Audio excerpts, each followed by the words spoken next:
ওগো, শুনছো? কি আশ্চর্য ঘটনা! এ যে মানুষের মতো কথা বলে। জবাবে স্ত্রী বলল, সে যা বলেছে তা ঠিক। আমাদের মতো গরিব লোকেদের ভাগ্যের পরিবর্তন সাধনের জন্য সবচাইতে উপযুক্ত সময়। এরকম করে আর তো চলে না। যখন সে কথা বলতে পারে, সে নিশ্চয়ই একটি সাধারণ ব্যাঙ নয়। সে আমাদের কাছেই থাকুক। প্রকৃত মানব শিশুর মতোই ব্যাঙটি তাদের সাথে বাস করতে লাগলো। তিনটি বছর পেরিয়ে গেল। প্রত্যহ কি কঠোর অধ্যবসায়ের সাথে বুড়ো বুড়ি কাজ করে যায়, তাও ব্যাঙটির কোনো অগোচর হলো না।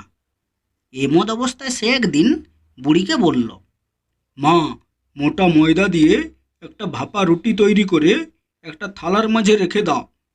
আগামীকাল আমার প্রয়োজনে লাগবে। মা তখন ব্যাঙটিকে জিজ্ঞাসা করল, তোমার কি প্রয়োজনে লাগবে? ব্যাঙটি বলল, পাথরের মিনারওয়ালা দুর্গে খাজানাওয়ালাতে যোগবেন বাস করেন, আমি তারই কাছে যাব। মা ব্যাঙটিকে জিজ্ঞাসা করল, ওখানে কি আছে? ব্যাঙটি বলল, যোগবেনের তিনটি সুন্দরী মেয়ে আছে। এর মাঝে যে মেয়েটি দয়ালু এবং উপযুক্ত, আমি তাকেই বিয়ে করব এবং তোমার দৈনন্দিন কাজে সহায়তা করার জন্য তাকে ঘরে নিয়ে আসব।